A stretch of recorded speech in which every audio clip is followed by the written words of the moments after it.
Hey guys, I'm Racing Side, and here we are with another advanced driving school video. I just butchered that corner. This is episode 12, and previous episode I talked about pit macros and setups. That's what I talked about last time. Well, this video is going to be about pit adjustments and in-car adjustments. Now, I've been driving for a little bit, just to kind of get the tires worn a little bit. That's really where the setup suffers. You can see, just won't turn, but anyways, for the whole in-car adjustments, I'm gonna switch over to BMW or some prototype or something with a lot of in-car adjustments you can change while driving. And the difference between in-car and pit stop adjustments, well, the pit stop ones, like you can see here in the Cup car, are only things that can be done under pit stops. Nothing can really be changed in this car except brake bias, which at that point it doesn't really matter because we're not using a ton of brake here, so whatever. So I'm gonna first talk about pit stop adjustments. And you can see there on my right where it says pit stop adjustments, there's a left rear spring offset and the right rear spring offset and tape. Now tape is the tape they slap over the front of the car and the grille, which improves downforce on the front end of the car as well as reduces drag, but it also increases water temp, oil temp. You know, the two most important temps you can deal with in a Cup car like this. If it starts to get too hot, it'll explode eventually and you're screwed. So that's what tape does. But the other two are the ones we really care about. Now, let me describe what the car is doing. So let me get into this next corner, because that's usually the most consistent corner. Now, I can kind of tell right there, it does not. It kind of wants to turn going in, but once you get to the throttle is where it starts to suffer. It starts to stop turning or develops a push or understeer effect. And the same thing with this corner. This is all on entry and somewhat to do with the exit. Now, you can see my left rear spring offset's at a 0 or negative 0.125. Now, in theory, in my testing that I've done, it should help out your entry a little bit and center of the corner. But, oh no, the settings I have it now are hurting my entry and center. And actually somewhat of the exit, all influenced only on the left rear of the car. From what I feel, I guess. Now I can fix some of this by going up on the left rear offset. You know, who knows? I'll return it to a 0 for this demonstration when I come down pit road and tell you about that. But basically, going up on it should free the car up, allowing it to turn a little better in the center. Entry may or may not be affected as much as I thought, to be honest, because we're using the brakes and using brake bias. You can adjust how it drives on the brakes, but whatever. So going up should help that out. Now you heard me use terms like free, up, and all that. Alright, the reason why I'm using an oval to describe this, because this is where it's going to be most important. I think. I don't know. Because you have to make adjustments to the car to make sure you're keeping your speed as high as you can, you know? You can't just full throttle these things and hope for the best. You'll try that in real life, you'd be in the hospital, but you can see it just not turning. I'm trying to get it to turn, but it just won't. That's why I had to slow down. But that's why I'm using it. You got to keep up with the track, and that's a term you'll hear people talk about, keeping up with the track. Like, what the hell does that mean? Well, you're keeping up with the changes that develop as rubber gets laid down. The track will begin to change, and it'll either tighten up or loosen up. And if you're wondering what the hell I'm talking about tightening or loosen, well, I'll do a video on lingo where it talks about, you know, keeping up with the track, freeing the car up, tight, loose, whatever. So I already mentioned what the left rear would do. Now what happens if I touch the right rear? Now if I go up on the right rear, that might help my entry a little bit. For some odd reason, I don't know why. It seems to work, but it seems to hurt my center. It'll be somewhat the opposite of the left rear. It'll hurt my center and the exit instead of the entry. Like the left rear, it helps out your entry and center, but it kills your exit too. Oh no, it hurts your entry and it hurts your center. With the right rear, with the left rear, it kind of hurts your entry and center, but it kind of helps out your exit. With the right rear, it's the opposite. It helps your entry, but it kills your center and exit. So it's the opposite. So in this sense of words, it'll have the opposite effect. Going up on the number instead of down like the left rear. If I were to go down, it'd actually make the car turn better on exit and center on the right rear. If I go up, it'll help my entry, but it'll hurt the center and exit. So you can kind of try to find a balance during a race with both of these settings. So what I'm gonna do is I'm gonna come in this next time around, and what I'm gonna do is change my left rear, bring offset to a 0. I'm just gonna move everything back to default on it, and then go do some more laps, and I guess you'll see what I'm talking about. But look, I'm trying to drive this thing, it just won't turn. I'm overdriving it, plus I'm not good at talking and driving, but whatever. So we're gonna pit right here. And the thing in a NASCAR race under green flag pit stops, you want to do everything as efficiently and as quickly as possible.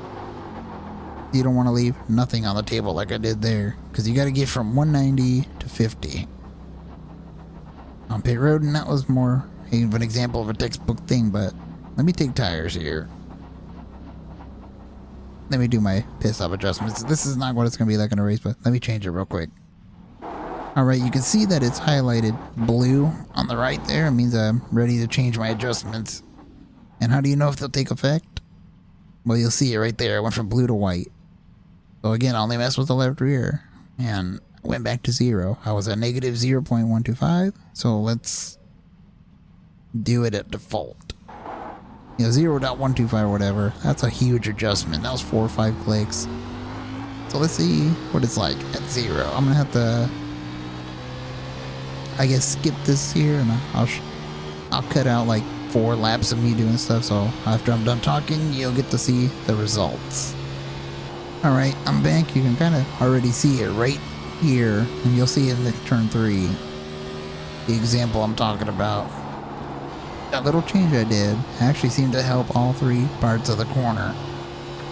My entry seemed to get just a hair better, center got a little better, and the exit, which I believe is just all done because it helped out one particular part of the corner, which might have been the center, to be honest. That's what it feels like, helping out one part fixed everything else, but it's still not perfect. So what I'm gonna do here, the entry's still kind of weird. I'm gonna go up on the left rear, so let me add a tick more. So there it's a 0 or 0.025 positive, you know. I butchered that corner and nothing to do with adjustments. And I'm gonna go up or down on the right rear.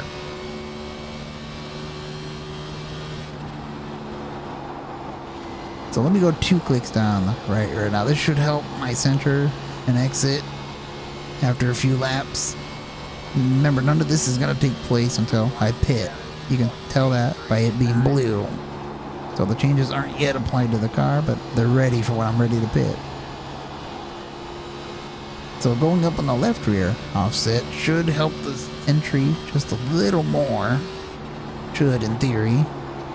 In my testing at least, it might be different for everybody else, and I have no clue what the hell I'm talking about, but whatever. Now the right rear, from what I noticed earlier, helps out the center and exit as long as you're on the throttle. Obviously. You see it's starting to push already, or get tight, so already I'm gonna come down pit road this lap actually and do those changes. And if I wanted to, I could change the tape. Go to like 45%, and that'll make the car looser all the way around, just because you're getting more front grip. Nothing's being really affected with the rear, just most of the front. So let's just go ahead and make these changes, see what it does to the car. Take tires and start this process all over again. Now this one I'm not going to cut to 4 laps in, 3 laps in. I'm going to just go and show you the first lap speed. Yeah, why can't I get those pit stops in freaking races? 12.8. Always get 13 something or 14. So let me get up to speed. Alright, by seeing the colors there, white, meaning the changes have been applied. So let's see what feels different.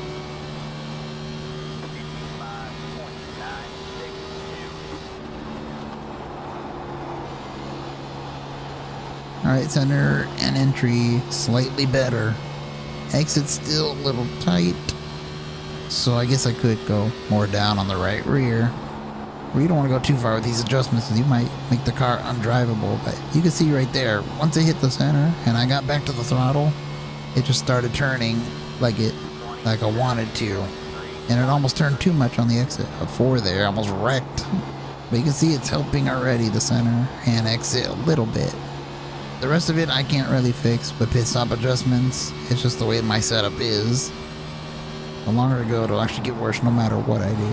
I'm just going through what I noticed with these changes. You can see right there, it's kind of on edge. I don't know if you can see it, but I can feel it. It wants to kill me going into the corner. Not into the corner from the center off. Or something like that.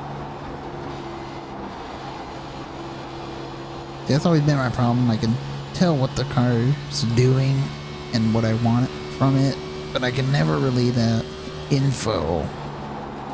Or I don't know how to fix that in setups. I'm not good with setups. So I probably won't do a video on strictly how to build the setup, because I don't really know. I just know how to tweak and adjust a little bit to a degree. Whatever. You can see I almost wrecked right there. And that was the entry getting loosened up. So I might have went too far with these adjustments, but leave it and it should improve over time. Because I said my setup gets tighter, so all these adjustments are subjective to what you want from your car. Like I said, if it's the opposite of everything I did, these numbers probably won't work for you. And again, it's all about the setup. You might not even need to make changes to your setup if it's good. Me, I had to, and that's really all I'm going to explain on pit stop adjustments. So let's go ahead and just jump on over to another car that has a lot of in-car adjustments. So I'll be back. Alright, we're in the C7 Corvette Daytona prototype, and we're here at Le Mans, and keep forgetting about the cold tires. And yeah, I'm just driving this car here because I'm pretty sure to piss people off, because this is a Corvette prototype and not a real prototype as people say this isn't. And they're right to some degree, because it's basically a glorified GT3 car if you ask me. I don't know. Oh, come on, I didn't even cut that. Alright, well, you can see on my right, there's a crap ton of different adjustments. You have brake pressure bias, ARBF, ARBR, engine map, and traction control setting. Now, brake pressure bias is basically brake bias, like I mentioned in the previous video, or a previous clip, where I talk about brake bias changing the handling. Well, a similar thing happens in this car.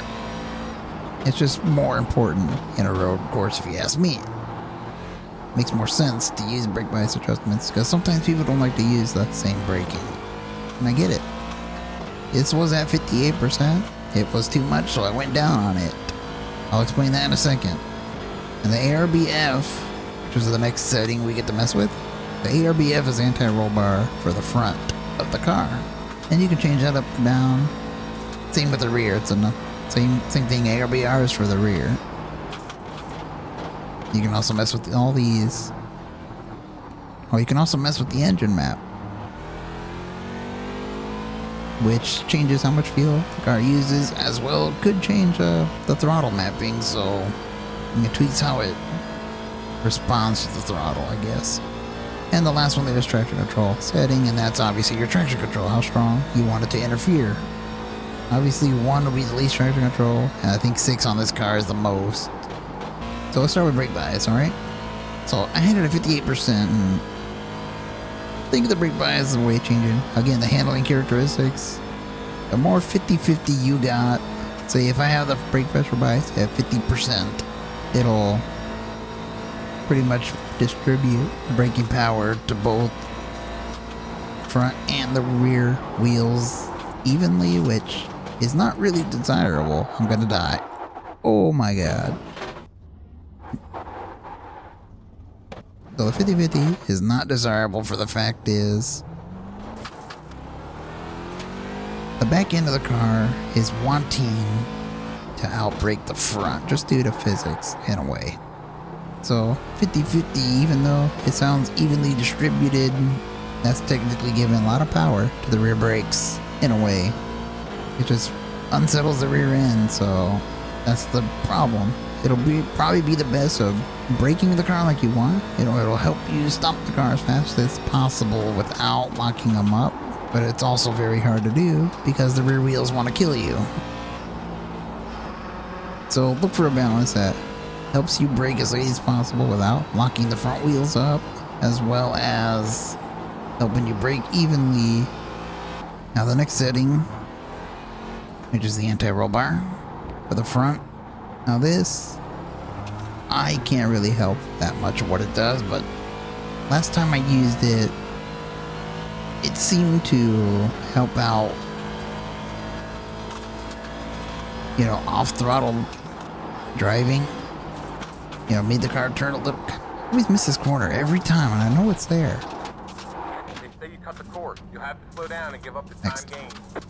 So if I were to go down on this, I think my braking will be not really improved, but the deceleration without any throttle applied, just letting it roll, will be slightly improved, I think.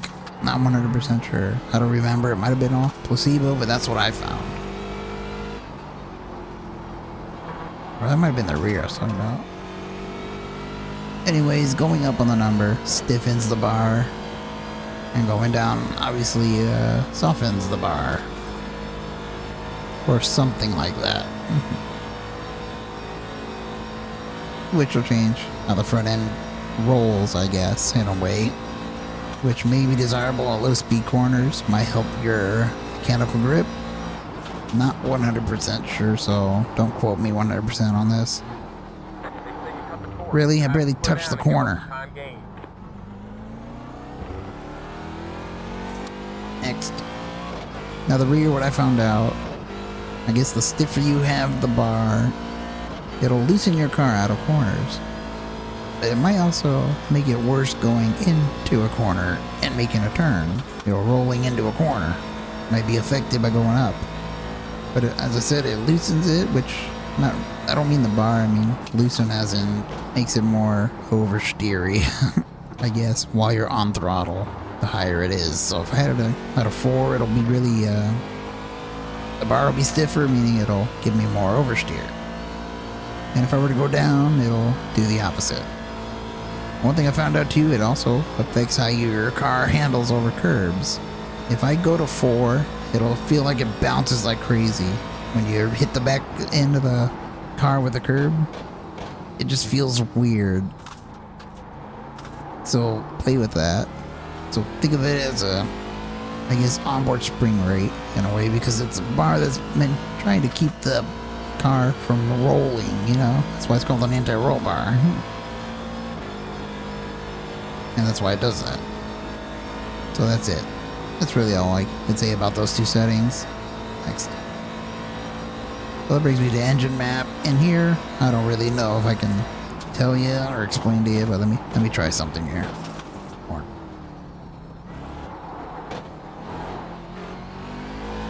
This is more of a fuel-saving mode.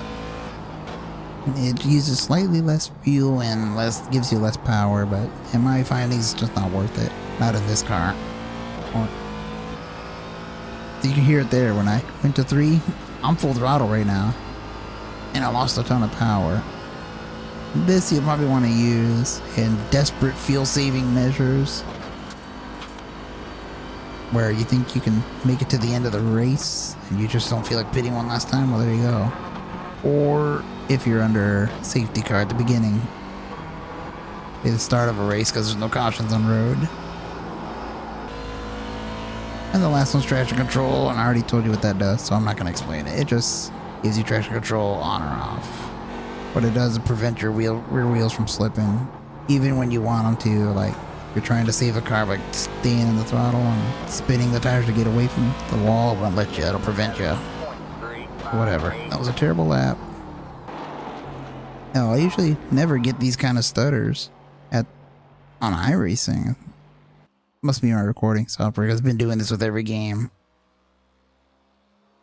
But anyways, that's it for this episode. Hopefully it informed you in somewhat what these onboard controls do.